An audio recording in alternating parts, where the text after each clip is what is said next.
दोस्तों नमस्कार। आप सभी का एक बार फिर से स्वागत करते हैं आपके अपने YouTube channel Bhojpuri store channel में। और दोस्तों आप लोगों को बताने में मुझे बहुत ही खुशी हो रहा है कि आप लोगों के लिए खेसारी लाल यादव निकल चुके हैं हरियाणा और एक नए प्रोजेक्ट की तैयारी शुरू कर दिया गया है। जी हाँ दोस्तों, बहुत ही बड़ी प्रोजेक्ट है और वो कब तक देखने को मिलेगा, सारी जानकारी आज की इस वीडियो में बताने वाले हैं।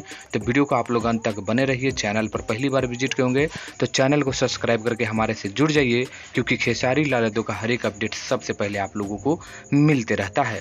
खेसारी लाल यादव यानी नाम नहीं, एक ब्रांड है। दोस्तों आप लोगों को बता दूं कि भोजपुरी के हिट मशीन खेसारी लाल यादव ने एक समय था जब लगातार पंजाबी और हरियाणवी सॉन्ग को आप लोगों के बीच प्रदर्शित किए और आप लोगों ने उन तमाम गाने को सुपर डुपर हिट बनाकर खेसारी लाल यादव के एक नए प्रोजेक्ट की ओर तैयार कर दिए।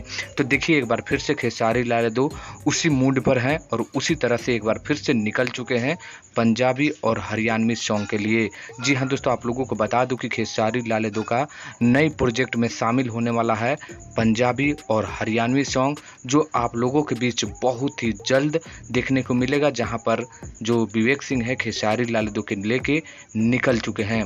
दोस्तों आप लोगों को बता दूं कि जो मैंने लिखा है कि कुड़ी लस्सी पिला दे, हो सकता है कि इसी टाइप से खेसारी लाल यादव का गाना आप लोगों को देखने को मिले। लेकिन मैंने आप लोगों के बीच जिस पोस्टर को दिखाया है वो भी गाना बहुत ही जल्द आप लोगों के बीच देखने को मिलने वाला है। तो जितने भी खेसारी लाल यादव के फैंस एकदम कमर कस के तैयार हो जाइए, क्योंकि इससे भी बड़ा धमाका जो होगा वो आप लोग नए तरीके से एक नया रिकॉर्ड बनाकर दिखाएंगे। तो ये वीडियो आप लोगों को पसंद लगा तो जरूर आप लोग कमेंट करिए, वीडियो को लाइक करिए, शेयर करिए। मिलते हैं नेक्स्ट वीडियो में। धन्यवाद दोस्तों।